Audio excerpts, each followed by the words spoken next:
이사야 43장 1절에서 7절까지의 말씀입니다. 한 2, 3년 전에 저의 위에 이제 동서들이 있는데 윗동서 중에 한 분이 태블릿 PC를 저한테 줬습니다. 뭐 하나 더 있다고 자기 안 쓴다고 이렇게 주신 거예요.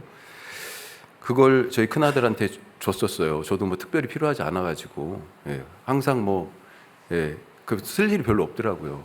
그래서 줬는데 걔도 이게 갤럭시였는데 갤럭시 약간 그렇대요. 그래가지고 저한테 다시 줬습니다.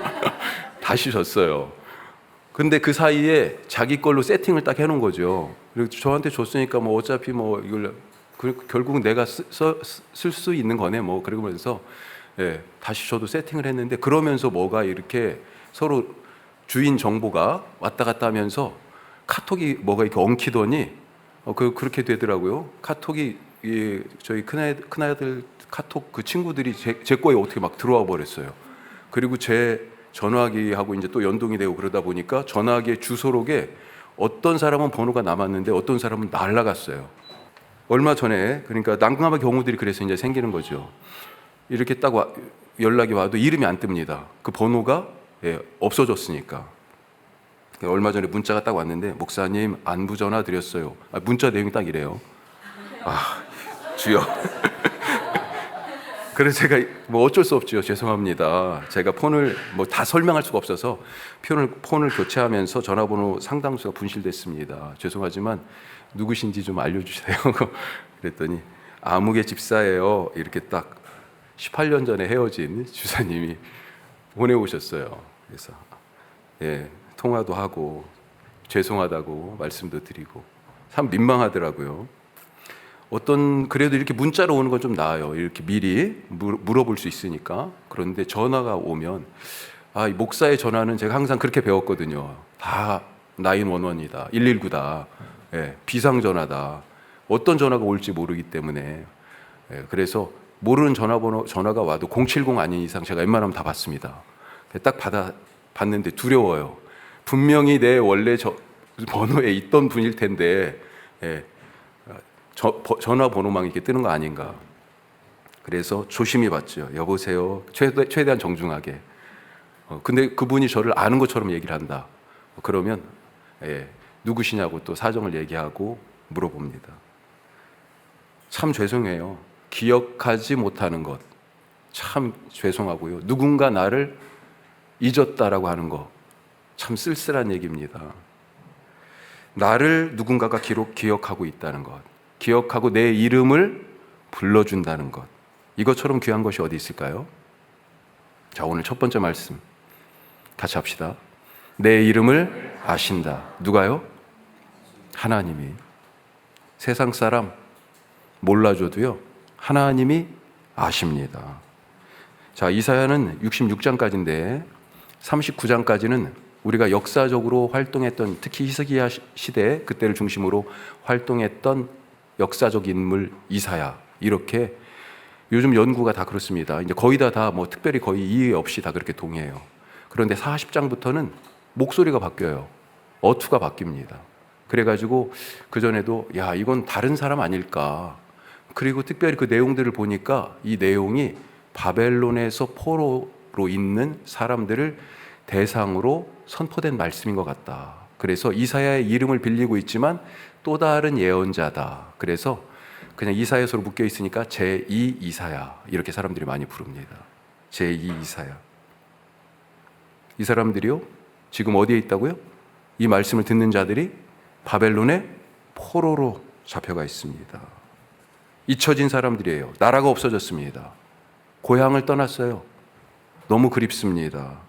지금은 포로 신세가 되어서 타국에서 멸시받으면서 가장 허드렛 일, 힘든 일, 그런 육체의 노동이 필요한 그 자리에 그렇게 배정을 받고 그렇게 쓰다 없어지고 쓰다 달면 버릴 수 있는 그런 부품처럼 지금 살아가고 있는 사람들이에요. 자, 이렇게 망각의 땅에서 잊혀진 존재가 되어져 가고 있던 이들에게 오늘 말씀, 하나님이 나타나신 겁니다. 뭐라고 하세요? 뭐라고 하십니까? 자, 1절 말씀 같이 한번 읽어보죠. 1절. 야곱아, 너를 창조하신 여호와께서 지금 말씀하시느니라. 이스라엘아, 너를 지으신 이가 말씀하시느니라. 너는 두려워하지 말라. 내가 너를 구속하였고 내가 너를 지명하여 불렀나니 너는 내 것이라. 유명한 말씀인데 오늘 읽은 말씀이 제가 설교를 거의 안 한 것 같아요. 뭐라고 부릅니까? 지금 하나님이 이 백성을 이 망각의 땅에서 잊혀진 존재가 되어가는 이 사람들에게 뭐라고 그래요? 이름을 지금 정확하게 불러주고 계십니다. 야곱아, 이스라엘아. 다른 사람들은 다 있고 지금 자기들도 우리가 이스라엘이었지, 우리가 야곱이었지, 그 이름을, 자기 이름조차도 지금 잃어버리고 있는 그 사람들에게 네가 야곱이야, 네가 이스라엘이야 라고 이름을 불러주세요. 기억하고 계셨던 것입니다. 세상 사람들 지금 아무도 몰라요. 이 사람들이 누군지 이제 가치가 없거든요. 기억하지 않습니다.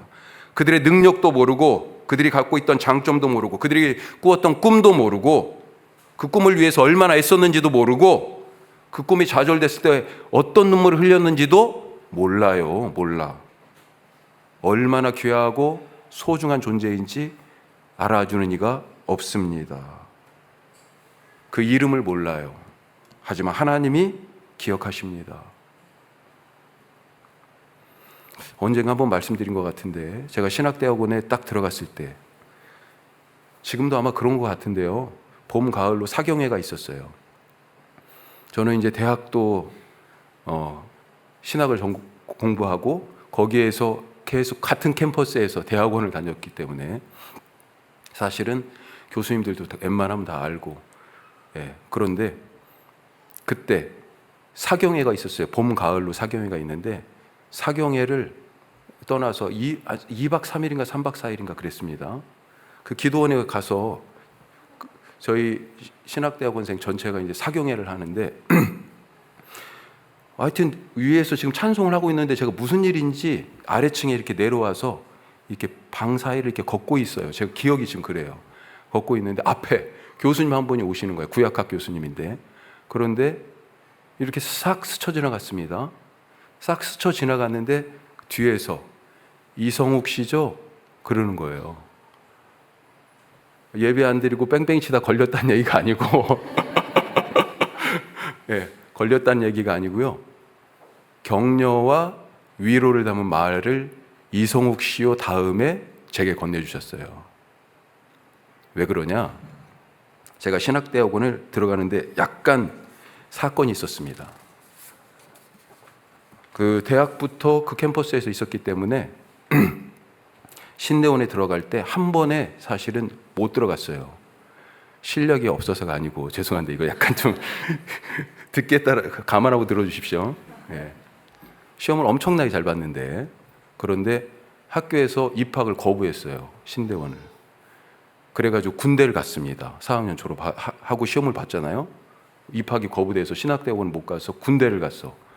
군대를 갔다가 전역하는 게 10월 말이었습니다. 12월 초에 또 다시 신학대학원 시험인데 그때 바로 또 시험을 봤어요.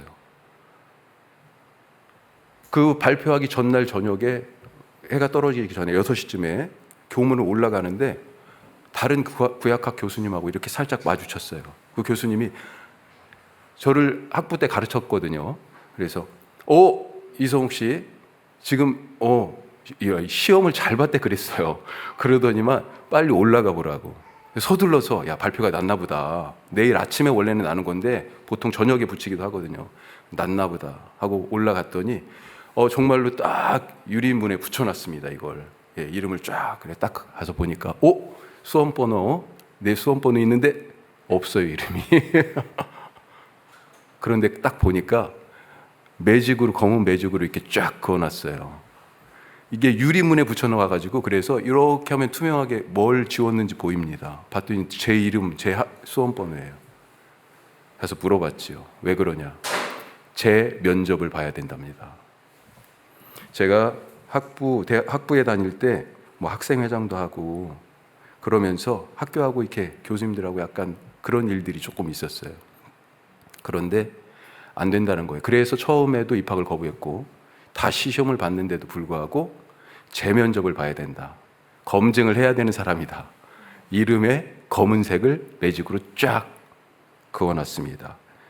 잊고 싶은 이름이라는 거죠. 잊고 싶은 이름. 이런 과정을 통해서 제가 입학했기 때문에 입학한 처음 한 달 정도 지난 다음에 열린 이 사경회에서 그 교수님하고 이렇게 딱 마주쳤는데, 그 교수님이 이성욱 씨라고 제 이름을 불러줬을 때 깜짝 놀랐어요. 왜 그러냐면 제가 그 교수님을 개인적으로 몰라요. 훌륭한 분이라는 것만 아는데, 또 한 가지는 그분의 수업을 들어본 적이 없어요. 아직. 그러니까 그분이 저를 특별히 알 만한 어떤 그런 게 없는데도 불구하고 이름을 아주 또렷하게 말씀하시면서 격려의 말씀을 하시더라고요. 어떤 분들은 이름을 지우려고 했는데, 어떤 분은 어떤 관계도 저하고 없었는데도 불구하고 이름을 알고 계셨어요. 제가 누구는 좋은 선생님, 누구는 그렇지 않은 선생님, 그걸 얘기하려고 하는 게 아니죠.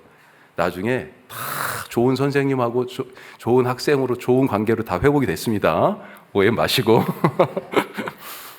이름을 기억한다는 것, 어떤 것인가. 모두에게 잊혀진 이 백성을 하나님이 잊지 않고 야곱아, 이스라엘아 불러주셨어요. 우리 이름은 어떨까요? 기억하고 계십니다. 우리의 이름을 불러주십니다. 사람들은 내 이름도 있고 내가 가진 능력도 잘 몰라보고 그렇게 제대로 평가해 주지 않는 경우가 너무 많습니다. 왜 나를 몰라줄까? 왜 나를 인정하지 않을까? 왜 나를 잊을까? 심지어 오해하고 비난하고 깎아내립니다. 내 가치를 하염없이 평가절하해요. 하지만 우리는 어떤 사람입니까? 하나님이 기억하시는 사람이에요. 하나님이 인정하시는 사람입니다. 하나님이 지으시고 구속하시고 그 이름을 기억하여 불러주시는 하나님의 딸과 아들인 것을 잊지 마시기 바랍니다. 왜 그럴까요? 왜 그렇습니까? 오늘 1절 말씀 끝에 나와 있어요. 뭐라고 되어 있습니까? 너는 내 것이라. 우리가 하나님의 소유이기 때문에 그렇습니다. 우리가 하나님의 일부이기 때문에 그래요. 우리가 하나님의 것입니다. 자, 그러면 어떻게 우리가 하나님의 소유가 되었습니까? 두 번째로, 하나님의 소유가 어떻게 됐어요? 같이 합시다. 하나님이 대속하셨다. 대속. 우리가 사는 이 자본주의 사회의 특징은 모든 것을 돈으로 환원하는 그런 습관이 있어요. 그렇죠? 다 돈으로 따져. 돈으로 계량화하고 그 계량화된 값으로 뭐예요? 우열을 매기고 따지고 순서를 매깁니다. 네. 선진국이 뭐가 선진국이에요? 돈 많은 나라가 선진국, 잘 산다고 표현하는 게 뭐예요? 경제적으로 부강한 나라. 그걸로 지금 선진국 순위를 매기잖아요. 국민 총 생산이 어떠냐, 1인당 GDP가 얼마냐, 뭐 이런 거 가지고 얘기하지 않습니까? 예? 행복을 따지는 기준도 지금 돈으로 얘기하고 있어요. 사람의 인생 성공 여부를 그가 가진 자산이나 연봉으로 평가합니다. 자, 그러면 이런 세상에서 우리의 가치는 그러면 얼마 정도일까? 어느 정도입니까? 우리 가치가 얼마짜리 인생이에요? 예? 몇 등 인생입니까? 좀 부담스러운 얘기죠. 따져봅시다. 얼마짜리인지 우리의 가치가 어느 정도인지 따져보자고요. 하나님이 이 백성을 어떻게 하셨어요? 기억하고 이름만 불러주신 게 아니라 그러기 위하여 어떻게 하셨어요? 구속하셨습니다. 구속. 다른 말로 대속이라고도 얘기합니다. 속량이라고도 말해요. 구속, 대속, 속량, 영어로는 redeem이라는 이 말. 예? 오늘 말씀에서도 많이 나오죠. 3절 말씀 한번 보죠. 3절에 어떻게 돼 있어요? 대저 나는 여호와 내 하나님이요 이스라엘의 거룩한 이요 내 구원자임이라. 자, 그러면서 왜 하나님과 구원자가 되셨어요? 내가 애굽을 너의 속량물로 구스와 스바를 너를 대신하여. 이거 대신, 예, 이게 대속이에요. 예, 대신이라는 표현을 썼는데, 애굽은 우리가 알고 구스는 어디예요? 이집트, 애굽 밑에예요. 에디오피아를 전통적으로 얘기하고, 그 다음에 스바는 아라비아 반도의 맨 끝, 지금의 예멘 지역. 예. 그런 친구들을 너를 위하여 주었다라고 말하고 있습니다. 속량, 대속, 구속, 이것이 다 우리말만 다를 뿐 같은 얘기예요. 무슨 뜻입니까? 노예 시장에서 합당한 몸값을 치르고 그 노예를 사는 것입니다. 그러니까 어떻게 돼요? 이제 소유권이 넘어오는 거예요. 원래 이 종의 주인이 있잖아요. 그런데 이 노예, 이 종의 몸값을 줬으니 이제는 소유권이 옮겨오는 거예요. 원래 누구의 종이었습니까? 원래 누구의 종이었어요? 죄의 종이었잖아요. 우리가 죄의 종, 주인이 죄였습니다. 죄의 종이었어요. 죄를 지으면 죄의 종이 돼요. 죄에 묶이게 되잖아요. 그 죄의 종에서 해방하시기 위하여서 얼마만큼의 죄값을, 몸값을 지불하셨어요? 죄의 값은, 죄의 삭은 사망이요. 생명을 내놔야 죄의 값이 뭐라고요? 생명. 그런데 생명이 어디에 있어요? 피에 있다고요. 피에. 5절 말씀 보세요. 4절인가요? 예. 그래서 어떻게 됐습니까? 이 다음 말씀 한번 보죠. 베드로전서 1장 18절 말씀. 너희가 알거니와 너희 조상이 물려준 헛된 행실에서 대속함을 받은 것은 은이나 금같이 없어질 것으로 된 것이 아니요 오직 흠없고 점없는 어린 양 같은 그리스도의 보배로운 피로 된 것이라. 이 피가 뭐예요? 생명이에요. 죄에게 값을 지불하, 우리의 몸값을 지불하기 위하여 예수님이 생명, 자기의 피를 흘려 예수님의 생명으로 그 값을 치렀다라고 하는 것입니다. 얼마나 이게 대단한 얘기입니까? 우리 가치가 어느 정도예요? 예수님의 목숨만큼의 가치가 있는 것이 바로 우리의 가치예요. 얼마짜리라고요? 예수님의 목숨. 얼마나 보배롭고 존귀한가. 오늘 말씀에서 그래서 그렇게 말씀하고 있는 거예요. 예수님의 목숨을 내놓고 우리를 샀기 때문에, 그래서 우리가 하나님의 소유가 됐어요. 하나님께 소유권이 옮겨졌어요. 너는 내 것이다. 이렇게 그래서 말씀하시는 것입니다. 예수님이 죽으셔서 우리가 살았잖아요. 그렇죠? 그러니 어떻습니까? 우리가 예수님 대신 살고 있는 거네요. 오늘 우리의 하루가 뭐였어요? 예수님의 하루였어요. 오늘 내가 할 일이 예수님이 하실 일이었어요. 내가 어떻게 일해야 되겠습니까? 내가 어떻게 하루를 살아야 되겠습니까? 함부로 마음대로 살 수가 없어요. 우리는 예수님 대신 살고 있는 겁니다. 자, 세 번째로 같이 합시다. 하나님의 이름이 새겨져 있다. 하나님 이름이 새겨져 있어요. 어디예요? 자, 하나님이 너는 내 것이다 그랬잖아요. 그래서 우리에게 하나님의 이름을 내 거야 라고 하는 표시를 딱 새겨 놓으신 거예요. 하나님이 이름을 불러 구원하신 이 백성을 2절 보니까, 오늘 우리 찬송도 했습니다만, 물 가운데 지날 때에도 그 물이 침몰치 못하고 불 가운데 지날 때에도 그 불이 사르지 못한다. 뭐가 생각나요? 물 가운데 홍해가 생각나죠. 요단강도 그렇게 건넜죠. 또 불 가운데 들어갔어요. 그런데 거기서 죽지 않아요. 뭐예요? 다니엘의 친구들이 생각나잖아요. 그런 과정들을 이 이스라엘이 민족적으로 지금까지 오면서 쭉 거쳐왔고, 지금도 이 포로 생활 속에서 물 속에 불 속에 던져지고 들어간 것 같은 그런 모습으로 살아가고 있는데도 불구하고 침몰하지 않을 거야. 그 불이 너희를 사르지 못할 거야 라고 보호하신다고요. 또 5절 6절 말씀에 보면요, 이 백성을 갇힌 곳에서 해방하시고 동, 서, 남, 북에서 와라. 그렇죠? 갇힌 곳에서 놓여라 라고 말씀하시면서 사방에서 자기 백성을 불러 모으신다 말씀합니다. 왜 그렇습니까? 왜요? 이 백성이 당신의 것이니까. 좀 더 구체적으로 7절 말씀 한번 보죠. 7절 같이 합시다.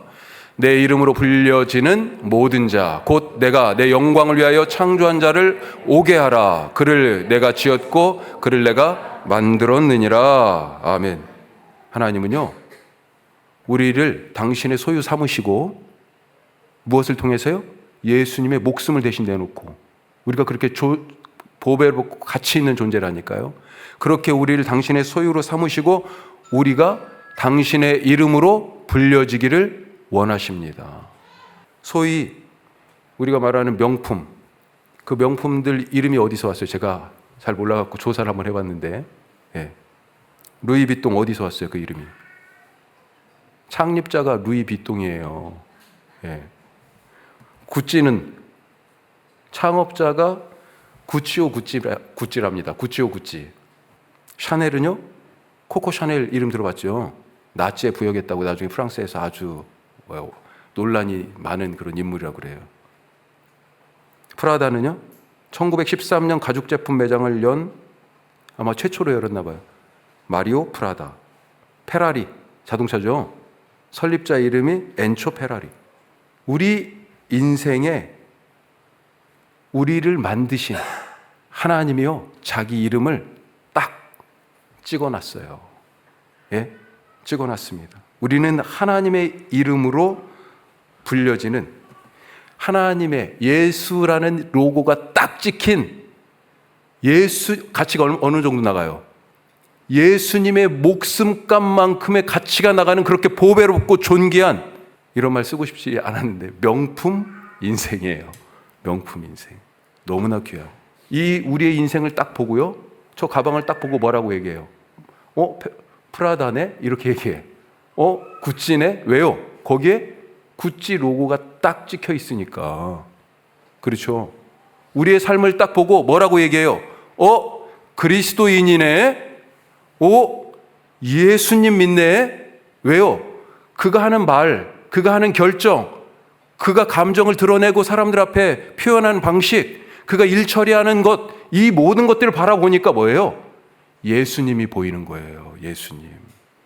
대단하지 않습니까? 그런 삶을 살아가실 수 있기를 간절히 바랍니다. 그런 삶을 살도록 아버지 하나님이 오늘도 우리를 당신의 사랑을 담아서 당신의 영을 불어넣으셔서 우리를 그렇게 만들어가고 계십니다. 그리고 거기에 딱 도장을 찍으셔서 뭐라고요? 예수. 내 삶에 찍힌 하나님의 이름으로, 예수님의 이름으로 불려지는 그 이름으로 자랑스럽게 살아가시는 우리 모두 되시기를 주님의 이름으로 축복합니다. 자, 우리 말씀 기억하면서 이 세 가지 말씀 특별히 나눴습니다. 하나님이 내 이름을 아세요. 다른 사람 몰라준다고 낙심하지 마십시오.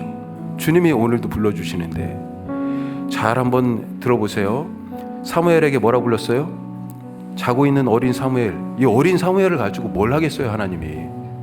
사람들은 그렇게 생각할 수 있죠. 그런데 하나님이 부르셨습니다. 사무엘아, 사무엘아. 그렇죠. 모세 미디안 광야에서 양치기 하고 있습니다. 80이나 먹었어요. 이 할아버지가 뭘 하겠습니까? 그런데 하나님이 부르셨어요. 모세야, 모세야. 호렙산에서 불붙은 나무에, 타지 않는 불붙은 나무에 그런 모습으로 부르셨어요. 기억하시기 바랍니다. 바울을 부르셨잖아요. 그는 예수님을 믿는 자들을 죽이기 위하여 가던 사람이었습니다. 그런데도 하나님은 바울아, 바울아, 사울아, 사울아, 그의 이름을 불러주셨어요. 오늘 내 이름을 그렇게 부르고 계십니다. 내가 바울과 같이 내 길을 고집하며 간다 할지라도 내 이름을 불러주시고요. 모세처럼 나는 더 이상 할 일이 없습니다. 그런데도 내 이름을 불러주시고요. 사무엘처럼 나는 너무 어려서 아직 아무것도 할 수 없는 어린 아이인데 그런데도 하나님이 불러주세요. 내 이름을 불러주신다. 오늘 기도하면서 주님이 불러주신 내 이름 들으실 수 있길 바랍니다. 또 하나님이 우리를 당신의 아들 예수님을 주셔서 대속하셨습니다. 더 이상 죄 가운데 있지 마시기 바랍니다. 우리는 하나님의 소유입니다. 선언하며 기도하실 수 있기를 바라고, 마지막으로 우리의 삶에 뭐가 새겨져 있어요? 하나님의 이름, 예수 그리스도의 이름이 새겨져 있어요. 그런 삶을 살아가게 하여 주시옵소서.